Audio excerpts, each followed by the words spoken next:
Olá, sejam bem-vindos ao Elir Podcast. Eu sou o Adler, o seu anfitrião, e hoje o meu convidado é o André Amorim. Antes de contar para vocês quem que é o André, eu quero aproveitar primeiro que é o primeiro episódio do podcast e contar por que o podcast chama Elir Podcast. Bom, é uma referência de um livro que eu gosto muito, meu livro favorito, chamado O Nome do Vento, de Patrick Rothfuss. E é o primeiro livro da trilogia Kingkiller Chronicles, ou Matador do Rei, ou Crônicas do Matador do Rei. E esse livro tem uma universidade que ensina magia, nada a ver com Hogwarts, tá? Mas nessa universidade existem rankings, existem títulos. E o título de Elir significa aquele que vê. E é um título que é de reconhecimento para todos aqueles que foram capazes de ver além do que o mundo aparenta. Então, ver de forma mais profunda. Então, esse é o significado aí do nome do podcast. Então, vamos lá. Apresentando primeiro aqui o convidado, André. Por favor, quem é você em 25 palavras? Não sei fazer essa definição de 25 palavras do André. É difícil, né? Pois é, então. Essa era a ideia mesmo. Eu preferia responder o famoso "O que é a vida?" do Antônio Bujanra lá no Provocações. O André é só um cara que tá olhando o mundo e explorando e vendo o que tem pra ver aí. E tá tudo certo. Muito bem. Você sabe que eu passei um bom tempo pensando no formato, né, desse podcast. Como seria o formato ideal aqui para a audiência, para a gente. E eu cheguei à conclusão de que eu não sei. Então a gente vai aprender aqui, vai testar enquanto no meio do caminho aqui para ver o que funciona e o que não funciona.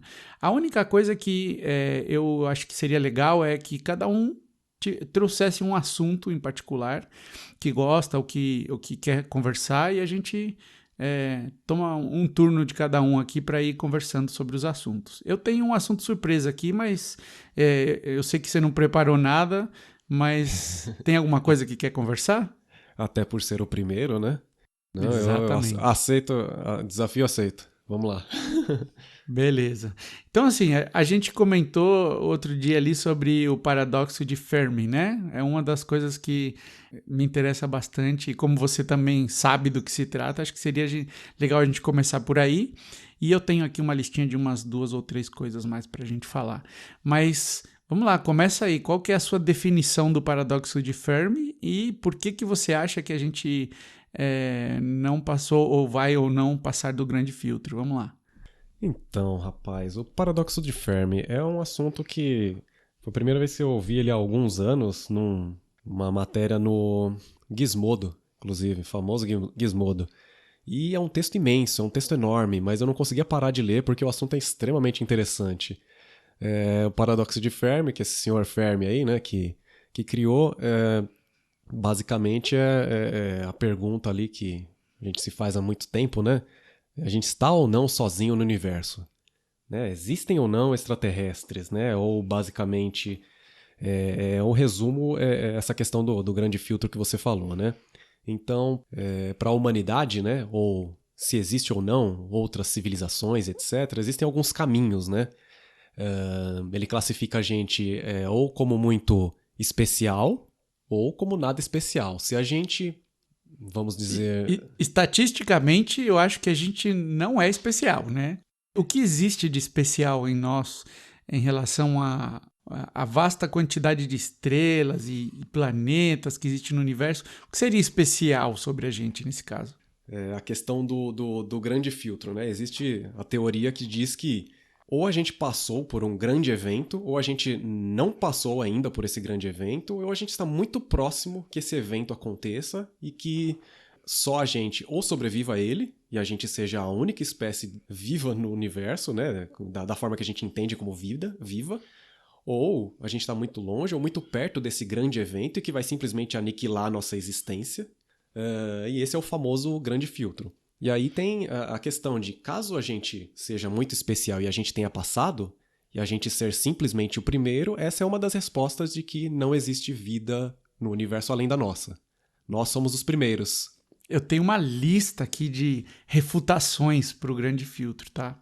E eu vou trazer algumas delas aqui. Algumas são normais, né, que encontrei na internet, outras pessoas falando, e algumas são minhas, que eu nas minhas filosofadas aqui pessoais acabei pensando também. Mas para complementar um pouquinho aí do que você conversou, do que você comentou, primeiro, a gente está partindo de um pressuposto aqui de que nós realmente estamos sozinhos. Então, essa pergunta do grande filtro, a pergunta que a gente faz é por que ninguém ainda entrou em contato, ninguém ainda nos veio visitar? Será que realmente somos os únicos ou somos os primeiros? Então, para poder dizer isso daí, você já está começando do pressuposto de que nós estamos sozinhos, de que nós não recebemos nenhum tipo de visita. E eu quero desafiar esse pressuposto logo de cara. A gente não sabe se a gente está ou não recebendo visitas, né? Mesmo que a gente jogar fora 99% de todos os relatos de encontros, avistamentos, etc., ou mesmo que seja 99,9%, esse 1% é o suficiente para poder, ou esse 0,1% já é o suficiente para poder dar algum tipo de indicativo de que pode ter acontecido alguma coisa, pode ter alguém aqui junto com a gente. E aí eu quero começar a passar pela listinha aqui e escutar a sua opinião. A primeira delas é, nós aprendemos a fazer ciência através da observação, né? E nossa ciência funciona muito com extrapolar certas coisas a partir das observações. Então, eu levanto a bolinha, eu solto a bolinha cai no chão. Eu fiz uma observação sobre isso. Eu consigo começar a extrapolar isso e prever o futuro, entre aspas, né? Por exemplo, se eu jogar a bolinha com tanta força, tendo em vista que existe alguma coisa que está puxando lá para baixo, eu posso começar a fazer cálculos que vão prever que se eu jogar com tanta força, a bolinha vai cair em tal lugar. Então eu consigo usar o poder da observação para prever certas coisas. Isso daí funciona também quando a gente compara espécies. Então, você coloca atenção nas formigas, você para pensar, estudar e você sai do seu caminho para evitar pisar numa formiga. Então, imagina que exista uma civilização ou algum tipo de coisa, mas eles são tão mais avançados do que nós, de que eles simplesmente nos ignoram. O que você pensa a respeito disso? Pela lógica, realmente nenhuma. A gente não é de interesse nenhum deles. Provavelmente a gente já pode até ter sido de algum interesse em algum momento, do mesmo jeito que a gente pega ali, olha as formigas e estuda, e entende como se reproduzem, tem toda a vida, tá, beleza, está catalogado, tá, estão ali, a gente já sabe como funciona e elas não nos importunam e, enfim, segue a vida, né, pensando nesse cenário que você falou. Eu concordo. Em relação ao local onde estamos, digamos assim, na Via Láctea, se de repente a gente estivesse num local que fosse muito importante ou muito interessante em questão de recursos, talvez a gente fosse importunado um pouco mais, talvez isso fosse mais comum. Talvez isso seja também um dos pontos pelo que a gente não veja, ou enfim, não tenha nenhum tipo de contato extraterrestre, enfim. Pois é, pensando e até entrando por essa mesma linha, né?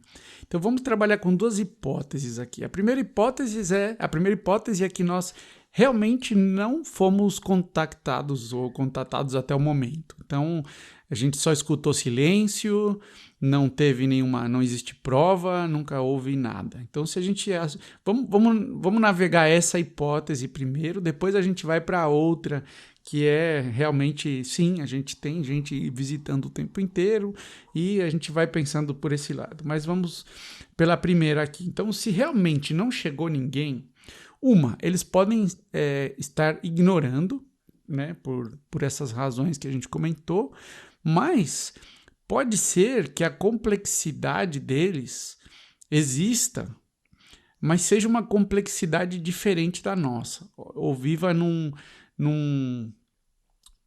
domínio de complexidade diferente. Deixa eu te dar um exemplo do que eu estou te dizendo aí. E aí a gente vai entrar aqui e vai ficar bem filosófico mesmo, tá? O exemplo é o seguinte: qual que é a mínima unidade do seu corpo necessária para você continuar sendo você. Se eu cortar o seu pé, você continua sendo André? Sim. Se eu cortar suas 2 pernas, você continua sendo André? Sim. Os 2 braços, as 2 pernas, e de alguma forma, imagina que eu consigo manter você vivo. Você continua sendo André? Joseph Klimber, sim. Pois é. Se eu cortar, deixar só sua cabeça, você continua sendo André? Segundo Futurama, sim. Então, o que define você está dentro do seu cérebro, certo? Em teoria, sim. Se eu tirar um pedacinho do seu cérebro, você continua sendo André? Ainda assim, sim. Então, deve existir uma unidade mínima que define você como você, certo? E essa unidade mínima é bem complexa. Nós sabemos que o nosso cérebro ele é complexo. Mas se você tiver uma perspectiva reducionista do seu cérebro, ele é só um monte de impulsos elétricos fluindo através de uma rede, certo? Uhum. Isso é suficiente para emergir, né? Para emergir o que nós chamamos de consciência. Agora, não é necessariamente a única estrutura complexa. E aí eu vou dizer uma coisa aqui que ou vai explodir sua cabeça ou você já pensou nisso em algum momento. Mas, por exemplo, que outros tipos de sistemas complexos existem? Vamos pensar em um simples aqui. Os padrões meteorológicos. É um sistema muito complexo de pressão, de partículas, de temperatura. Tem muita coisa acontecendo o tempo inteiro em todos os lugares dentro do planeta. Como você garante para mim que essa complexidade que está ocorrendo nesse domínio não tem uma consciência que emergiu aí dessa complexidade, mas ela está num patamar completamente diferente do nosso, então não existe nem a possibilidade da comunicação entre as duas consciências. Como você me diz que isso não pode ser assim? A gente não pode dizer porque a gente não concebe. E eu acho que talvez esse seja um dos grandes. Eu ia falar erros, mas não erros, mas. Não, talvez a nossa inocência, porque toda essa questão de busca por vida inteligente fora da Terra e contatos e etc., toda essa busca é baseada em algo que a gente conhece, que é a nossa própria vida baseada em carbono e etc., né? Então a gente busca por esse tipo de vida, né? O alienígena, o marciano, o verdinho lá, ele é humanoide, né? Ele tem uma forma humanoide. Isso tudo que você está falando faz todo sentido. E era realmente uma coisa que eu ia colocar lá no início, que faltou ali no momento, mas justamente assim, a gente não tem noção, ou não sei se imaginação, mas de pensar em outras formas de vida, né? O que a gente considera como vida é algo parecido com a gente, né? Vida estruturada, baseada em carbono, oxigênio, etc. Mas isso que você falou faz sentido, é uma outra forma de ou vida ou consciência, ou sei lá. Acho que a pergunta é: o que é que a gente deveria estar procurando para considerar como uma vida alienígena extraterrestre, né? Pois é. E aí, então, nesse mesmo caminho aí, existe a complexidade caótica e existe a complexidade estável. Então, o nosso cérebro é uma complexidade estável, né? Apesar de ser muito complexo, ela não se desfaz todo o tempo inteiro e se transforma em outra coisa o tempo inteiro. Ela é bem complexa, mas ela é relativamente estável. E o interessante é que existem estudos sobre a estabilidade da complexidade de outros tipos de sistemas, como, por exemplo, o que eu acabo de comentar. Por que a gente é capaz de prever certas coisas sobre o tempo, sobre como vai se comportar um furacão, sobre pressão, sobre chuva, mesmo que ela não é muito assertiva, né? A gente tem um certo nível de previsão que a gente consegue fazer sobre outros sistemas complexos. E isso denota uma estabilidade na complexidade. E eu acho que complexidades estáveis são candidatos para ter emergência de padrões, como os padrões que a gente vê na vida, né? De reprodução, de crescimento, de desenvolvimento, até suficientemente complicados para permitir que a própria evolução darwiniana ocorra sobre esses sistemas complexos. Então, o próprio clima, né, meteorológico, ele pode estar suscetível a processos incrementais de mudanças baseados no ambiente, baseados no que está acontecendo, que são muito parecidos com a evolução darwiniana. Então, assim, se você tem sistemas complexos, estáveis, que evoluem, não falta muito para você começar a pensar que pode aparecer algum tipo de consciência ou vida, considerado vida de alguma forma, né? Mas que está num nível diferente, onde fisicamente não existe forma de que exista comunicação entre essas duas complexidades, nós e essa outra complexidade, porque o meio aonde essa comunicação poderia existir não é compatível, né? As escalas são diferentes. Imagina que cada sistema com uma atmosfera como Júpiter, por exemplo, seja uma unidade, um ser, e que, na verdade, as galáxias são, né, são uma série de um espaço onde vivem muitos seres. Bom, pode ser qualquer coisa parecida com isso, né? Não, perfeito. Acho que até a analogia do clima é legal, mas eu vejo como o próprio planeta sendo como um conjunto, né? Digamos que todo o clima que acontece dentro de um planeta fosse uma dor de barriga, se a gente fosse fazer uma analogia. Ou mesmo a gente mesmo, nosso próprio corpo, que é feito de outros sistemas complexos e até o indivíduo, que são as células, nós somos indivíduos. Por que nós não somos células especializadas desse grande corpo chamado planeta Terra, né? Correto, do mesmo jeito que outras bactérias, vírus, etc., e que vivem no nosso corpo também fazem parte, né, desse sistema. Tudo isso está totalmente conectado, interconectado, né? Pois é. Então vamos fazer o seguinte, vamos mudar agora para outra hipótese, que é uma hipótese um pouco mais atrevida, de que isso de que nós não fomos contatados ou não temos, que não estão entre nós, na verdade não é tão correto. Talvez eles estejam entre nós. E se a gente for por esse lado, ele sai um pouquinho do âmbito aceito cientificamente, porque a gente não vê homenzinhos verdes andando pela rua, mas existem argumentos, estudos e outras coisas parecidas que brincam com a possibilidade de que a nossa própria evolução como seres humanos tenha sido, de certa forma, orquestrada por seres mais evoluídos. O que você acha sobre isso? Olha, como você disse, é bem atrevido. É bem atrevido. Eu lembro dos programas da History Channel, né? Sobre aliens construindo pirâmides e esse tipo de coisa. Eu nunca tinha pensado sobre esse tipo de teoria ser possível ou não. Talvez seja um pouco mais longe, não sei o que você tem a dizer sobre ela. Então, infelizmente, existem estigmas sobre esse tipo de assunto que fazem com que qualquer estudo sério sobre esse assunto se confunda com loucura, né? Com charlatanismo e etc, né? Pois é, como diria aí, aliens, né? O carinha lá. Aliens. Aliens. Mas existem indícios. Bom, eu não quero entrar no assunto do God of Gaps, né? Que Deus está sempre onde nós, humanos, ainda não identificamos ou não aprendemos, então só pode ser explicado por Deus, né?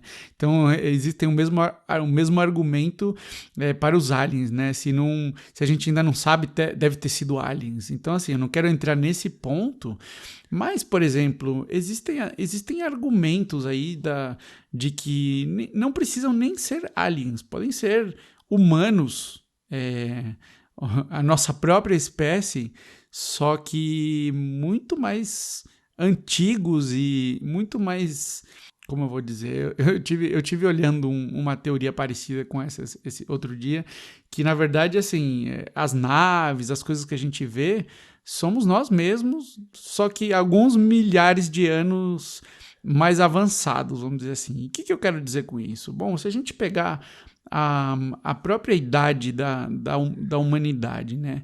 O ser humano moderno, ele existe há pelo menos 250 mil anos, certo? Dos quais a gente só tem história escrita de aproximadamente 5, 6, no máximo, mil anos atrás, certo?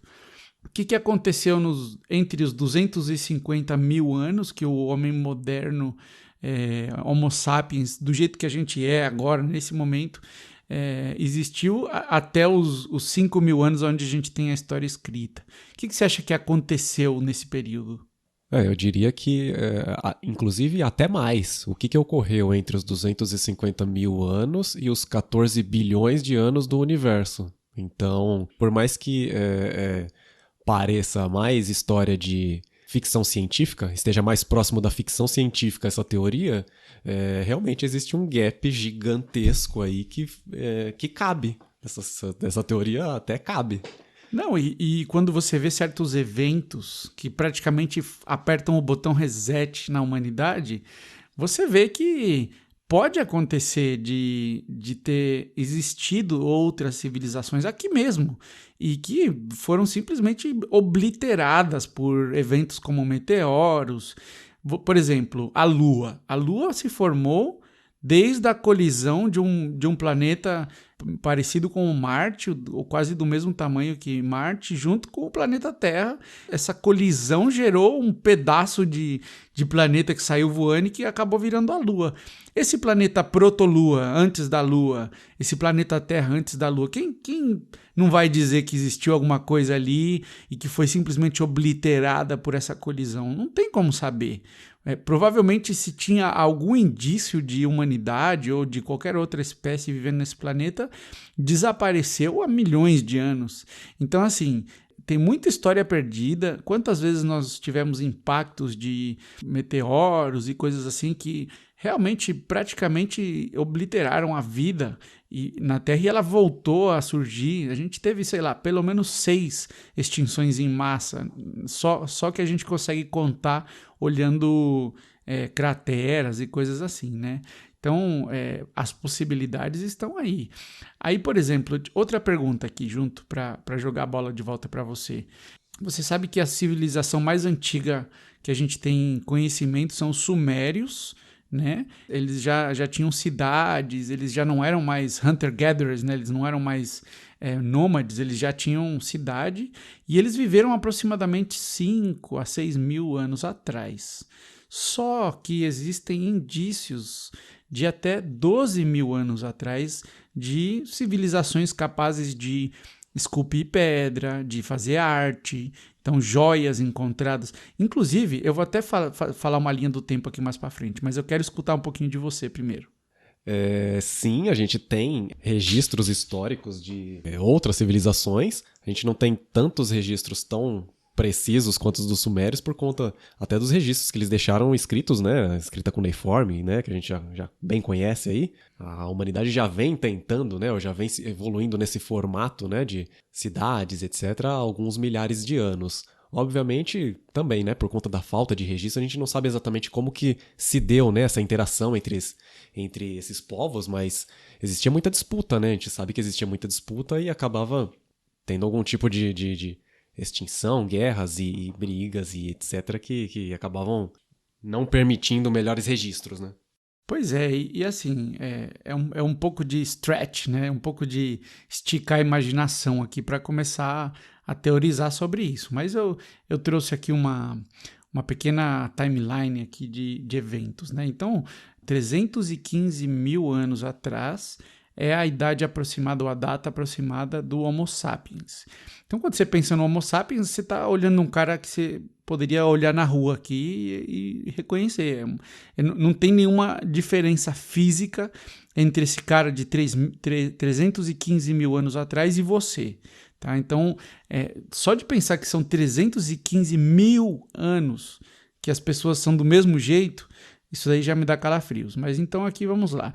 270 mil anos atrás é a idade onde a gente consegue encontrar o Adão cromossomial. Adão cromossomial é o pai de todos nós, né? Aquele que todos os cromossomos existentes hoje tem um só ancestral. Então somos todos ancestrais de uma só pessoa, né? Que viveu mais ou menos 270 mil anos atrás. O que aconteceu com todas as outras, não sabemos, mas Isso aí a gente consegue encontrar com evidência de DNA, né? Depois, vamos lá, 250 mil anos atrás é a primeira aparição do Homo neanderthalensis, que seria os neandertais, que foram outra espécie humana, e esse é o termo correto, humana, mas não o Homo sapiens. Imagina, outra espécie humana que não somos nós, vivendo em harmonia, entre parênteses, né? Eles se matavam bastante. Exatamente. Mas, eram concorrentes. Mas não era tão harmoniosa. Mas eles não só se matavam, mas eles também pareavam, eles também tinham bebezinhos entre humanos e homo neanderthalis, ou neanderthalenses, né? Depois a gente vai para 200 mil anos atrás, quando a presença humana moderna existe na Ásia Ocidental, evidenciada aí por algumas cavernas e pinturas, etc. Depois, entre 230 mil e 150 mil, vem a Eva mitocondrial, que é, para quem não sabe, o DNA das mitocôndrias das células, ele é diferente do DNA que vive no núcleo das células. E ele é passado pela mãe, por isso que a gente fala de Eva mitocondrial. Nós somos todos filhos dessa mesma Eva, dessa mesma humana, está presente no DNA mitocondrial de todos nós, são 150 mil anos atrás. Depois a gente vai passando, eu vou saltar alguns pontos aqui e chegar no mais interessante. 170 mil anos atrás, os humanos estão vestindo roupas. Então, assim, imagina, talvez o sentido de moda 170 mil anos atrás era um pouco diferente. Mas nossos amigos humanos dessa época já vestiam roupas, né? Depois a gente vem para 150 mil anos atrás, onde as populações da África já praticamente dominaram o continente, já estão entrando na Europa, né? E durante todo esse pedaço, todo esse tempo, nós já tivemos algumas eras glaciais acontecendo. Então, nós de alguma maneira fomos capazes até de sobreviver. Então a gente está na metade da linha de tempo que eu quero chegar. Algum comentário até aqui? Não, tá de acordo, vamos em frente. 120 mil anos atrás, os aborígenes australianos já estavam cozinhando com forno, utilizando carvão, já tinham coisas, pottery, né? Já tinham coisas como panelas, como utensílios para poder cozinhar. Então, são 120 mil anos atrás, hein? Vamos lá. Depois de 120 a 90 mil, houve, né? A gente chama de pluvial Abácia, no norte da África. O Saara, onde hoje é o deserto do Saara, era uma floresta úmida e fértil, né? Onde existia uma espécie humana que tinha muito sucesso nessa parte da África, e no norte da África, né? Depois nós temos 100 mil anos atrás, então aí é onde encontramos as estruturas mais antigas do mundo. Então, blocos de arenito, semicírculos, construídas no Egito, no Sudão, onde atualmente é o Sudão. Então, a gente já tinha 100 mil anos atrás formas de mover monolitos enormes de toneladas, esculpir com arte, ainda não era escrita, mas já era uma coisa que se você ver hoje, você reconhece, né? Então, formas de pessoas, etc. Então, pensa bem, 100 mil anos atrás nós já tínhamos tecnologia, hein? Perfeito, acho que talvez até antes, né? A questão de criação ali de armas com ossos e pedras, né? Já é um tipo de tecnologia, né? Mas chama muito a atenção que 100 mil anos... acho que na década de 80, para mim, a gente ainda era meio Homens das Cavernas. Imagina 100 mil anos atrás, cara. Por que aconteceu que nós começamos uma explosão evolutiva nos últimos 5 mil anos que não ocorreu nos 250 mil anos anteriores a essa? Essa é uma das perguntas que eu me faço muito. Eu entendo que é um processo... o processo evolutivo e o processo de desenvolvimento ele é passo a passo, mas alguma coisa não fecha para mim nessa conta. Também existem outros tipos de teorias que tentam explicar o porquê dessa demora toda. A própria concorrência, né? Você falou aí de outras espécies humanas, elas por mais que tivessem algum tipo de relação, mas a relação comum delas era de disputa, né? E o próprio Homo sapiens, ele não era uma espécie, digamos assim, forte, com uma estrutura física forte, né? Comparada inclusive com os Neandertais. Eles eram muito mais fortes, né, fisicamente, e por conta da própria inteligência, e aí que talvez esteja o pulo do gato, né, a inteligência do Homo sapiens era maior, e eles conseguiram tipo, sair vencedores dessa disputa, né, e acabaram se tornando a única espécie dominante, né. Mas chama atenção os números, né? Para mim, pensar em 1000 anos já é uma coisa meio absurda. Sim, então a nossa noção de tempo é um pouco enviesada por conta do nosso tempo de vida, né?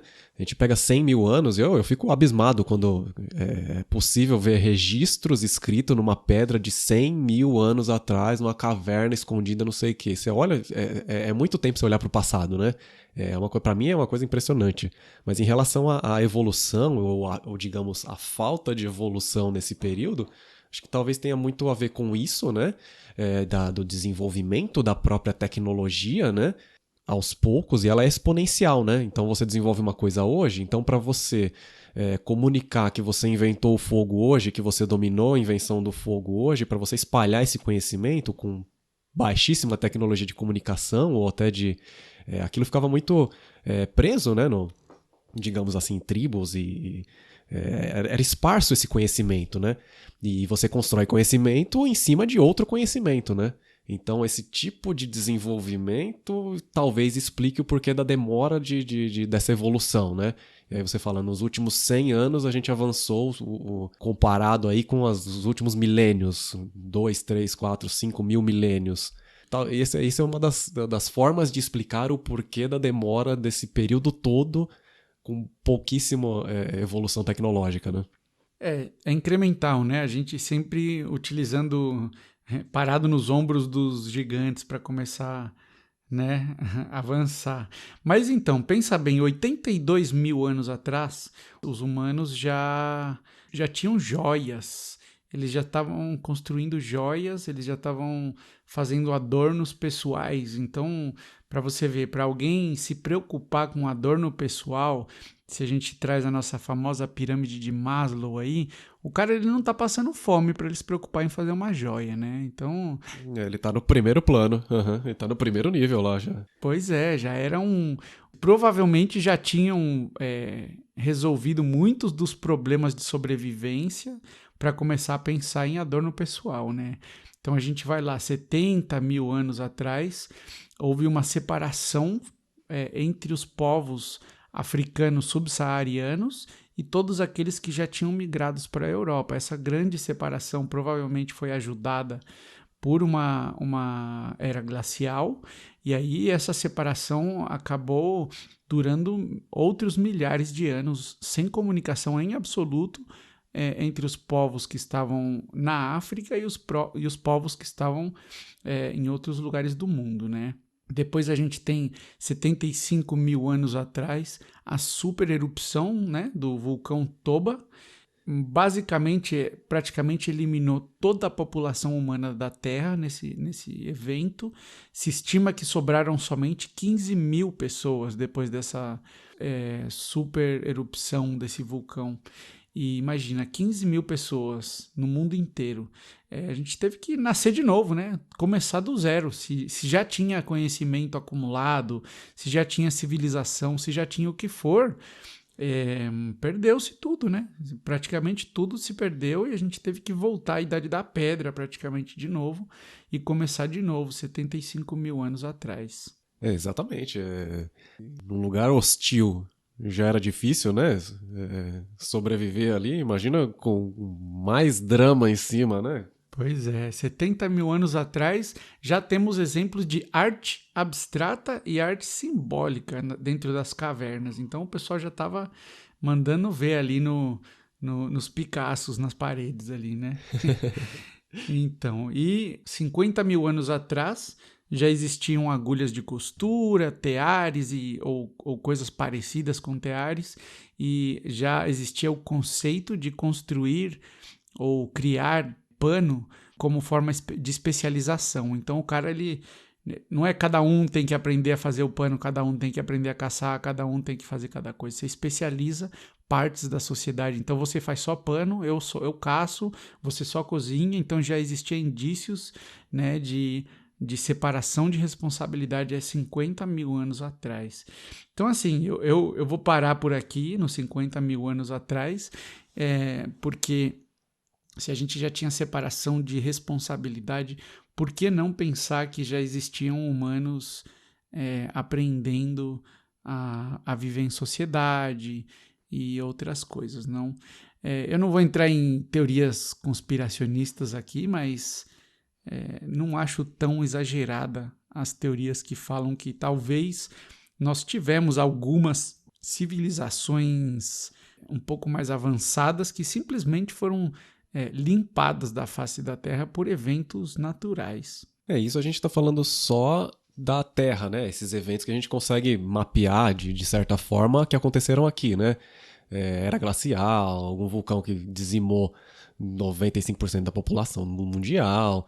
Isso a gente está mapeando só, olhando só o que a gente tem aqui de registro, né? Se a gente for pensar de novo, se a gente for voltar na questão do grande filtro, né? Que diz que uma das teorias é que a gente pode ter acabado de passar por ele, tem um pouco a ver com essa questão, mas em nível universal, falando nisso no universo inteiro. Então você falou sobre eras glaciais, falou de um vulcão, imagina isso acontecendo no universo de forma que você elimine uma civilização inteira, mas num planeta inteiro, de uma galáxia inteira. Isso seria o grande filtro. Pensando em uma disputa que a gente estava falando aqui de homem das cavernas, civilizações antigas, imagine isso acontecendo no espaço, imagine isso acontecendo no universo, uma civilização entrando em conflito com uma outra, de forma que as duas se acabem e sobrem somente essa especial que passou por esse filtro, que é, sei lá, algum tipo de cataclisma ali que elimina totalmente essa civilização e sobre apenas essa, que no caso pode ser a gente. E eu acho que talvez a nossa sorte pode ter sido que a gente nasceu no fundão do Piauí, né? Então a gente está longe de todas essas coisas interessantes, essas guerras galácticas que estão acontecendo aí. E por isso que a gente conseguiu sobreviver até aqui, porque quem vai lá para o fundão do Piauí encher o saco dos terráqueos que ainda nem se evoluíram ainda, né? É um jeito de ver, né? A questão de estar longe da disputa. Ou a gente ser simplesmente uma civilização jovem, né? Você fez as contas aí, 50 mil anos em relação ao universo inteiro é muito pouco. Então, de repente, a gente não está numa maturidade ainda.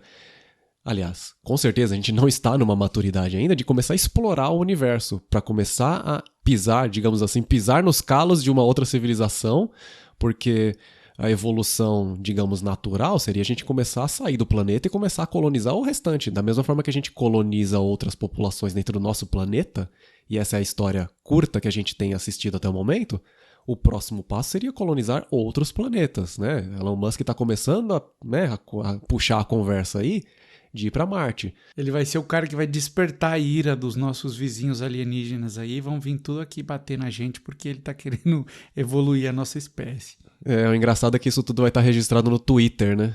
O registro disso está no Twitter. Exatamente. E porque a gente ainda não chegou com a nossa conversa sobre extrair energia do Sol, né? Que esse é o próximo passo, inclusive, né? O nosso grande problema na Terra é energia, né? E como é que a gente consegue energia de uma forma mais eficiente? É extraindo isso de estrelas. A partir do momento que a humanidade, ou sei lá, a nossa civilização começar a sair do planeta para começar a buscar energia fora do planeta, começar a buscar recursos fora do nosso planeta, porque a gente está consumindo todo o nosso aqui, aí talvez a gente comece a avançar, né? A evolução humana comece a avançar em níveis mais complexos, e aí talvez a gente comece a entender um pouco mais. E aí tem toda essa questão também de tempo, né? A gente falou sobre o tempo do universo, o tempo da civilização aqui na Terra acontecendo alguns eventos, mas o tempo para isso tudo acontecer, né? Algumas centenas de milhares de anos, né? Talvez seja só o início, essa conversa de Elon Musk, né? Também se conecta com o assunto de construir conhecimento, né? O conhecimento de ir para a Lua, a gente já sabe, né? Que usou muito pouca memória, né? O o poder computacional que a gente tem hoje nas nossas mãos com o smartphone é capaz, era milhares de vezes maior que o poder computacional que tinham na época para mandar um foguete para a Lua. Então, de novo, a gente está acumulando conhecimento, né? Nós estamos a caminho de virar uma civilização de tipo 1, né? Na escala de Kardashev. Já ouviu falar dessa escala? Perfeito, é isso. Eu só não tô com as minhas notas aqui, mas é aí que eu queria chegar. Exatamente aí que eu queria chegar. Uhum. Civilização de tipo 1 é aquela que consegue extrair e armazenar energia disponível no seu próprio planeta. Então a gente está quase lá, mas falta ainda, né? A gente consegue extrair e armazenar uma parte da energia no formato de gás, petróleo, carvão, entre outras coisas, mas a gente ainda está longe de conseguir extrair toda a energia no formato de rios, movimentos do mar, ar, vento e outros tipos de energia disponíveis aqui no nosso planeta. Nós quase somos uma civilização de tipo 1. A civilização de tipo 2 consegue fazer isso, mas já no nível do sistema solar, né, do sistema planetário, e uma civilização do tipo 3 faz isso extraindo e armazenando energia no nível da galáxia, né? Mas é bem interessante esse assunto e eu também acho que, falando sobre o assunto original, eu acho que o grande filtro tem muito mais a ver com a nossa incapacidade de detectar os sinais das outras civilizações do que o fato deles não estarem emitindo. Eu acho que nós ainda estamos aprendendo a entender o nosso ambiente ao redor e por isso que a gente não vê ninguém, porque a gente não aprendeu a detectar ainda.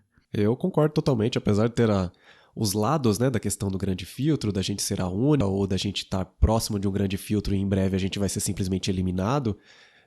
Eu ainda sou mais da opinião que a gente é uma civilização jovem, pensando na história, né? Que a gente está aqui, na forma que estamos, né? Se a gente pegar todas as formas de vida, né? Que tem consciência e a gente é muito jovem pensando, né, no período do universo em si. E eu também concordo que a gente está procurando o errado. A gente procura formas de vidas parecidas com a gente, né? Eu acho que a esperança é essa, encontrar um formato de vida nas mesmas características da nossa, né? Que respire oxigênio, que seja baseado em carbono, emita... o que a gente procura são raios eletromagnéticos, né?